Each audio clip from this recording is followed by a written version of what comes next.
दोस्तों नमस्कार। आज अपन पढ़ेंगे जैव विविधता बायोडायवर्सिटी। 10वीं क्लास में भी है, 8वीं क्लास में भी है और कंपटीशन में भी पूछा जाता है। विग साइंस में भी आता है, तो ये जियोग्राफी के अंदर भी आता है जैव विविधता।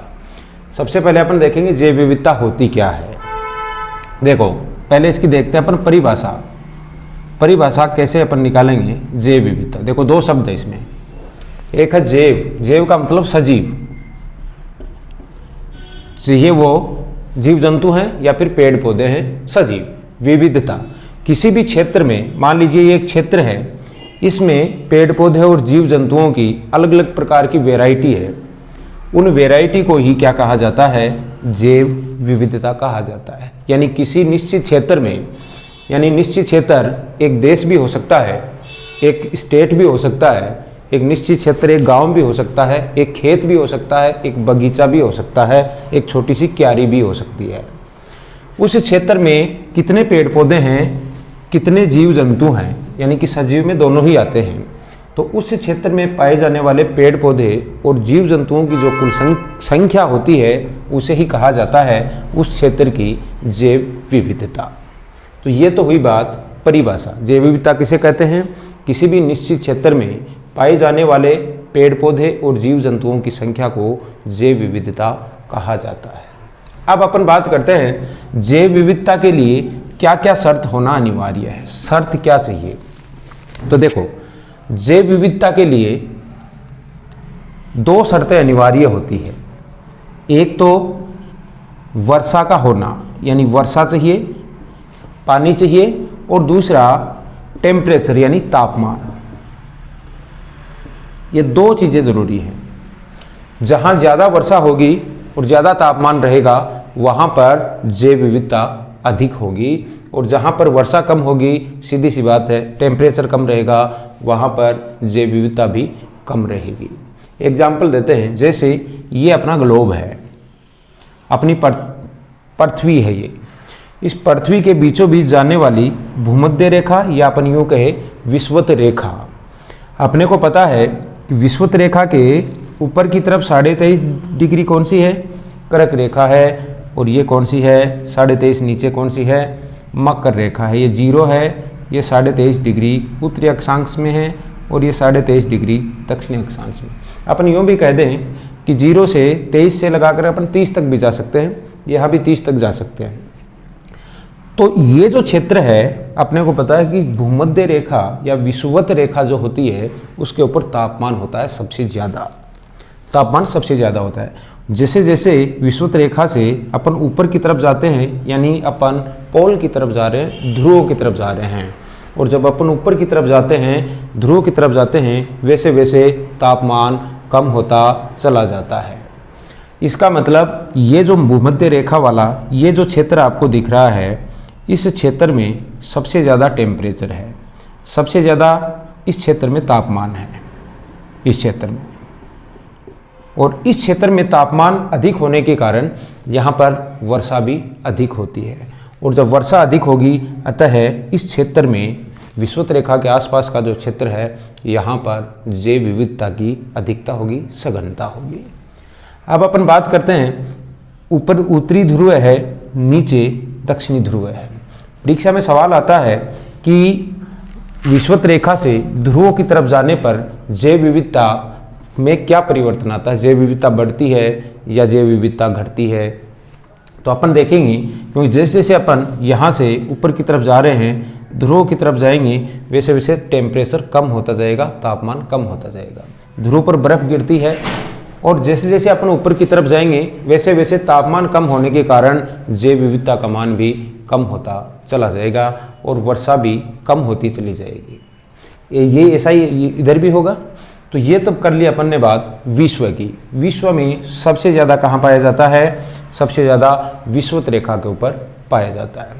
कटिबंध के हिसाब से बात करें तो विषुवत रेखा के आसपास वाला ये जो क्षेत्र है, ये कौन सा कटिबंध है, ये उष्ण कटिबंध है, यानी गर्मी अधिक पड़ने के कारण। यानी उष्ण कटिबंधीय क्षेत्र में, इस क्षेत्र में, विषुवत रेखा वाले क्षेत्र में जैव विविधता की सघनता होती है। अब अपन बात करते हैं भारत में। अब अपन बात कर लेते हैं कि भारत में जैव विविधता कहाँ है, अधिक। देखिए तो ये अपना भारत का मानचित्र है। यहाँ पर ये है अपना पश्चिमी साइड है। तो यहाँ पर ये जो आपको क्षेत्र दिख रहा है इसको बोलते हैं पश्चिमी घाट वाला क्षेत्र।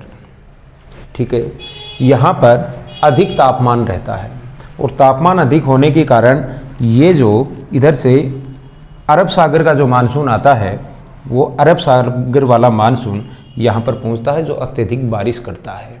यानी बरसात भी अधिक हुई और इस क्षेत्र में तापमान भी अधिक रहा। इस कारण इस पश्चिमी क्षेत्र को, ये जो पश्चिमी क्षेत्र है,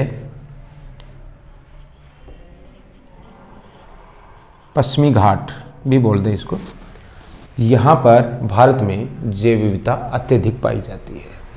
इसके बाद में अपन बात करते हैं, ये जो अपना पूर्व दिशा है, पूर्व साइड में, इस पूर्व साइड में यहाँ पर आपने नाम सुना होगा, आसाम के अंदर है क्या, मासिनराम, सबसे ज़्यादा वर्षा वाला क्षेत्र है। यानी यहाँ पर भी हिमालय है, जो हिमालय है, हिमालय से अपन ये जो अपन पूर्वी वाला जो क्षेत्र देख रहे हैं, पूर्वी हिमालय की अपन बात करें तो यहाँ पर असम वगैरह ये जो क्षेत्र है यहाँ पर अत्यधिक बारिश होती है और अधिक बारिश होने के कारण यहाँ पर भी जैव विविधता अत्यधिक पाई जाती है। अब अपन बात कर लेते हैं, ये तो हुई बात। अब परीक्षा के अंदर एक सीधा प्रश्न आता है, जैव विविधता दिवस कब मनाया जाता है? तो जैव विविधता दिवस 22 मई को जैव विविधता दिवस मनाया जाता है। और एक 2010 से 11 से 2020 पर जो 10 वर्षीय प्रोजेक्ट तैयार किया गया था वो जैव विविधता पर ही किया गया था। कब से? 2011 से 2020 तक। ये जो 10 वर्षीय जो थीम चली थी वो जैव विविधता को बचाने के लिए ही बनाई गई थी, ये 10 वर्षीय। ठीक है, अब अपन बात कर लेते हैं, ये जो 22 मई वाला कई बार एग्जाम के अंदर प्रश्न पूछा गया है, जैव विविधता दिवस कब मनाया जाता है? कब मनाया जाता है? 22 मई को। चलो जी आगे देखते हैं हम अपन। अब बात करते हैं हॉट स्पॉट, जैव विविधता हॉट स्पॉट क्या है? देखो आपको नाम से पता चल गया होगा कि जैव विविधता हॉट स्पॉट, विश्व के अंदर हॉट का मतलब उष्ण है ना, उष्ण भी बोल सकते हैं, गर्म बोल सकते हैं ना, हॉट स्पॉट। स्पॉट का मतलब उष्ण केंद्र बोल सकते हैं अपन, उष्णता का केंद्र। क्या होता है पहले तो अपन ये बात करते हैं। यानी जो अभी अपन ने बात करी पूर्वी हिमालय क्षेत्र और अपना पश्चिमी घाट वाला क्षेत्र, इस क्षेत्र में जो जैव विविधता, अत्यधिक जैव विविधता पाई जाती है, लेकिन अत्यधिक जैव विविधता होने के कारण अब धीरे धीरे क्या हो रहा है, मानवीय क्रियाकलापों के कारण या अलग अलग प्रकार जो कारण हो सकते हैं, अलग अलग कारणों के कारण जैव विविधता धीरे धीरे यहाँ क्या हो रही है, कम जैव विविधता होती जा रही है। तो इसलिए ऐसे क्षेत्रों को क्या बनाया गया, जैव विविधता के हॉट स्पॉट बनाया गया। तो भारत में जैव विविधता के हॉट स्पॉट कितने हैं? विश्व में जैव विविधता के हॉट स्पॉट कितने हैं? हॉट स्पॉट का मतलब समझ में आ गया? हॉट स्पॉट का मतलब होता है जिस क्षेत्र में अत्यधिक बायोडाइवर्सिटी हो, अत्यधिक जैव विविधता हो, लेकिन आने वाले समय में या कुछ वर्तमान समय में मानवीय गतिविधियों के कारण वहाँ की जैव विविधता को धीरे धीरे कम होने का खतरा हो, ऐसे क्षेत्रों को हॉट स्पॉट कहा जाता है। जैव विविधता के भारत पूरे विश्व के अंदर 34 हॉट स्पॉट हैं।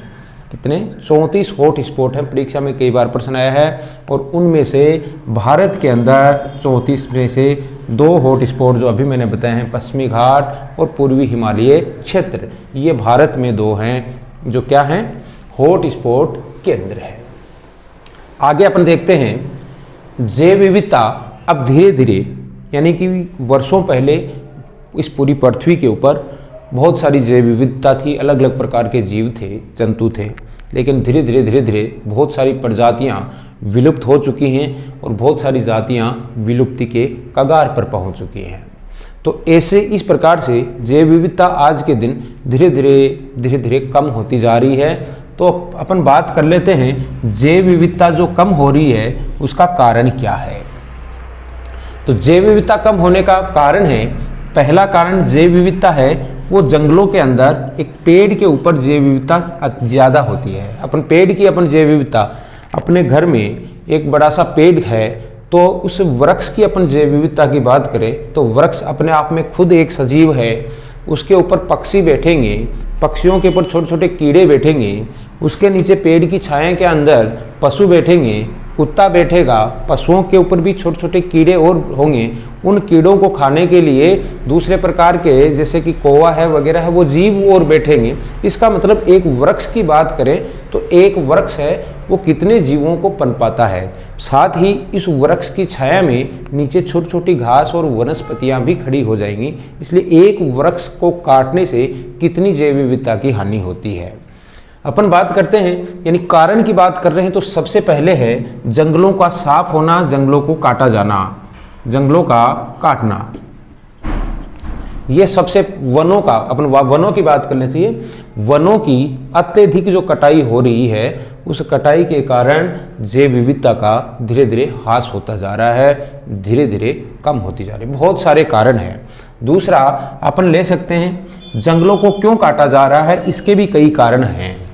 जंगल है वो धीरे धीरे, वन है वो कम क्यों हो रहे हैं।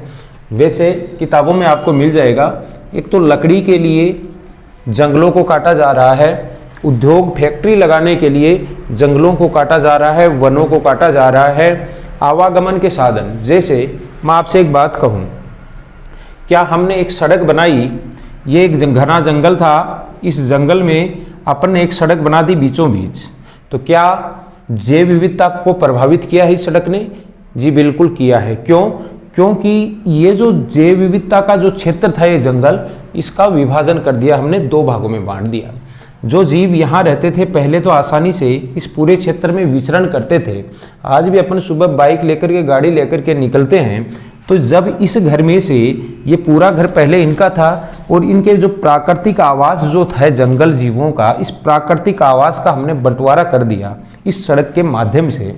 तो ये जीव जो पहले तो खुला विचरण करता था, आज ये जीव इस क्षेत्र में जाने के लिए इस रोड को, इस सड़क को ये क्रॉस करेगा तो अपन देखते हैं बहुत सारी दुर्घटनाएं भी हो जाते हैं। नीलगाय है वगैरह है, छोटे जीव हैं, सड़क पर आते रहते हैं और वो मारे जाते हैं, जिसके कारण भी जैव विविधता धीरे धीरे क्या हो रही है, कम होती जा रही है। यानी जीवों की संख्या ही जैव विविधता थी, जीव मर गया, जैव विविधता कम हो गई। और इसी कारण ये सड़क के ऊपर जा रहे हैं जाते हुए। यानी ये जो एक रोड आपने बनाई यातायात के लिए, अपनी सुविधा के लिए अपन ने बनाया, इसके कारण भी क्या हुआ, जैव विविधता कम हुई। ये भी एक कारण है। इसका मैं एक रूप दे देता हूँ, जीवों का प्राकृतिक आवास क्या है? मेन जंगल हैं, पानी है। प्राकृतिक आवासों का नष्ट होना ये कारण है बड़ा, किसका? जैव विविधता कम होने का। नष्ट होने के कारण, प्राकृतिक आवास नष्ट होने के कारण जैव विविधता कम हो रही है। जैसे एग्जाम्पल देता हूँ, जंगल, एक खरगोश है, उसका आवास क्या है? जंगल है। अब यदि जंगल को साफ कर दिया तो वो खुले मैदान में आएगा, दूसरे शिकारी उसका शिकार कर लेंगे, जीव की संख्या कम हो गई।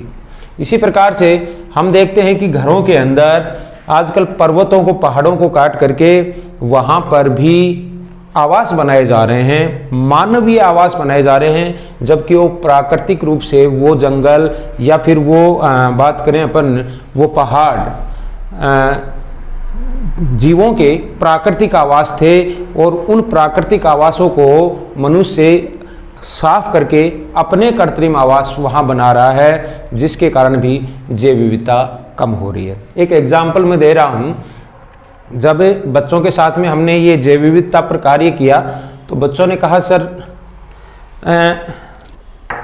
कोई गांव में एक पहाड़ को काट करके, उसकी ज़मीन को, पहाड़ को साफ करके, वहाँ के पेड़ पौधों को साफ करके किसी व्यक्ति ने घर बनाया था और वहाँ पर किसी बच्चे को एक सांप ने काट लिया।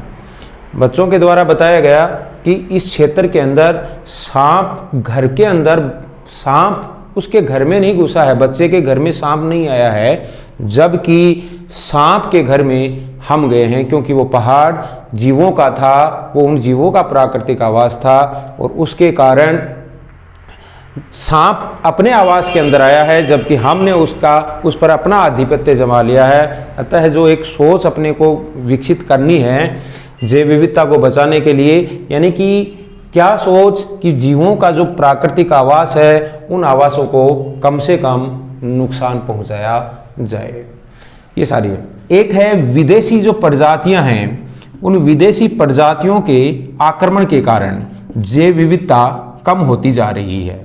जैसे जंगली बबूल की अपन बात करें कि पुराने समय में जब राजीव गांधी जी प्रधानमंत्री थे तो मरुस्थल के प्रसार को रोकने के लिए बीज लाए गए थे जंगली बबूल के, ताकि मरुस्थल का प्रसार है वो धीरे धीरे रोका जाए। लेकिन जो मरुस्थल का प्रसार है रोकना वो तो अलग मुद्दा रह गया, मुद्दा बन गया कि ये जंगली बबूल जो स्थानीय जो प्रजातियां थी पेड़ों की, उन प्रजातियों को धीरे धीरे नष्ट करने लगी। यदि आप आसपास के कहीं क्षेत्र में जाओगे तो आपको बबूल ज़्यादा नजर आएंगे, दूसरी जो स्थानीय प्रजातियां पेड़ों की थी वो क्या हो गई है, पूरी तरह से गायब हो गई हैं, विलुप्त हो गई हैं। इस प्रकार से और भी बहुत सारे कारण हो सकते हैं, उद्योगों का लगाना, अपन जो अतिचारण जो होता है, अति चराई का मतलब जंगल है उसके अंदर ले जा करके और अपन ने लगातार उसकी चराई करवाए रहे हैं, और अतिचारण भी बोल सकते हैं उसको, उसके कारण भी जैव विविधता है वो धीरे धीरे कम हो रही है।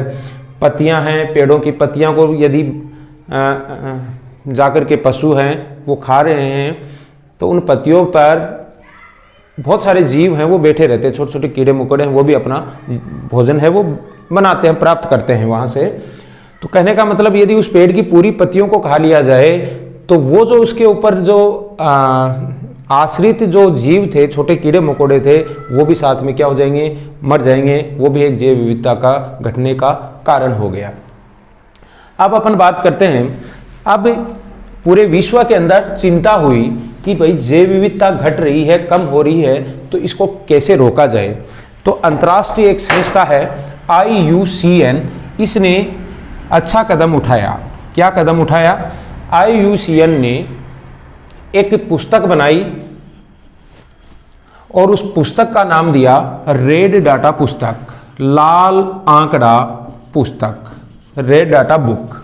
यानी रेड का मतलब होता है खतरा, यानी जैव विविधता में जिन जीवों की प्रजातियां, इस पृथ्वी पर पाए जाने वाले ऐसे जीवों की प्रजातियां जिनको खतरा है या जो विलुप्त हो गई हैं या फिर विलुप्त होने के कगार पर है, उनका रिकॉर्ड रखने के लिए एक जो पुस्तक बनाई गई उसे कहा गया रेड डाटा पुस्तक। ये क्या है? IUCN। आई का मतलब अंतर्राष्ट्रीय होता है यानी इंटरनेशनल होता है, यू का मतलब यूनियन होता है, सी का मतलब होता है कंजर्वेशन यानी संरक्षण ऑफ नेचर, नेचर का मतलब प्रकृति के संरक्षण के लिए जो अंतर्राष्ट्रीय संस्थान है, यूनियन है, वो है IUCN। इसके अंतर्गत रेड डाटा पुस्तक है वो बनाई गई है। विश्व के अनेक प्रकार के कोने हैं, हर जगह पर अलग अलग प्रकार की जातियों की लिस्ट बनाई गई। 5 प्रकार की मुख्यतः है इसके अंदर प्रजातियां हैं वो रखी जाती हैं। पहली कौन सी है? ऐसी प्रजाति जो क्या हो गई, विलुप्त हो गई है। जैसे हमने देखा कि पहले यहाँ पर बहुत सारे गिद्ध हुआ करते थे, आज वो देखने को नहीं मिलते हैं, गायब हो गए। यानी ऐसी प्रजातियां जिसका कोई भी, किसे कहते हैं विलुप्त प्रजाति? ऐसी प्रजाति जिसका आज कोई भी सदस्य जीवित नहीं है। ठीक है। दूसरे प्रकार की जो मेन है वो आती है संकटग्रस्त प्रजाति। आजकल विश्व में लगभग 40% प्रजातियां ऐसी हैं जो संकटग्रस्त हो चुकी है।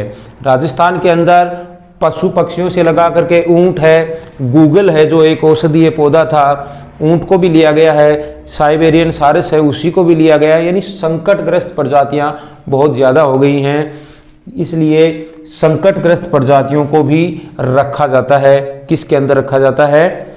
रेड डाटा पुस्तक में रखा जाता है। एक जो आपकी प्रजाति आती है वो आती है विशेष क्षेत्रीय प्रजाति। मैंने इन तीन को ही अपन पढ़ेंगे। विशेष क्षेत्रीय प्रजाति ये क्या होती है? ऐसी प्रजाति जो किसी न किसी विशेष क्षेत्र में ही पाई जाती है, जैसे गंगा नदी की डॉल्फिन। डॉल्फिन है वो गंगे डॉल्फिन गंगा में ही पाई जाती है। यदि गंगा में प्रदूषण होता है या उसका प्राकृतिक आवास गंगा है, उसके अंदर यदि कोई हेरफेर होता है तो सीधा सीधा विशेष क्षेत्र में पाई जाने वाली डॉल्फिन उससे प्रभावित होगी और जैव विविधता कम होगी। तो ये है, इस प्रकार से रेड डाटा पुस्तक में इन जीवों की प्रजातियों को यानी पेड़ पौधे और जंतुओं की प्रजातियों को रखा गया है जिनको खतरा है या खतरा होने के कगार पर है, संकट या फिर कोई विलुप्त हो गया है। अब अपन बात करते हैं संरक्षण के लिए क्या प्रयास किए जा रहे हैं। देखो, जैव विविधता संरक्षण के प्रयास हैं वो अलग अलग जगह पे, जैसे ये तो अंतर्राष्ट्रीय प्रयास हो गया। दूसरा है भारत सरकार, जो स्थानीय सरकारें होती हैं, किसी देश की सरकार है वो बना रही है राष्ट्रीय उद्यान। राष्ट्रीय उद्यान का मतलब है, और राज्य सरकारों के अधीन आता है वो क्षेत्र, वो कहलाता है अभयारण्य।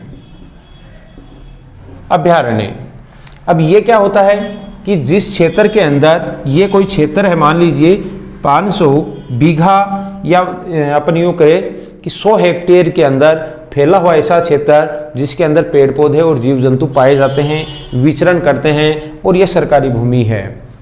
इस जमीन पर पाए जाने वाले पेड़ पौधे और जीव जंतुओं की सुरक्षा प्रदान कर, उसे निश्चित सुरक्षा प्रदान करके उसमें अतिचारण, उसकी कटाई या वहाँ पे शिकार करने पर रोक लगा दी जाती है, वो क्षेत्र उसका कहलाता है अभयारण्य, और ये पूरा राज्य सरकार के देखरेख में होता है।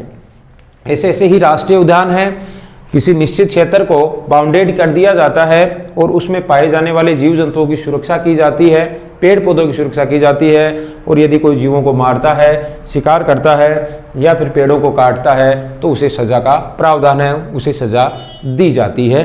तो ये है सरकारों के प्रयास हैं। अब अपन बात करते हैं कि जैव विविधता का संरक्षण के क्या क्या तरीके हैं। तो जैव विविधता संरक्षण के 2 तरीके हैं, बड़े काम के हैं, समझ में आ जाएंगे।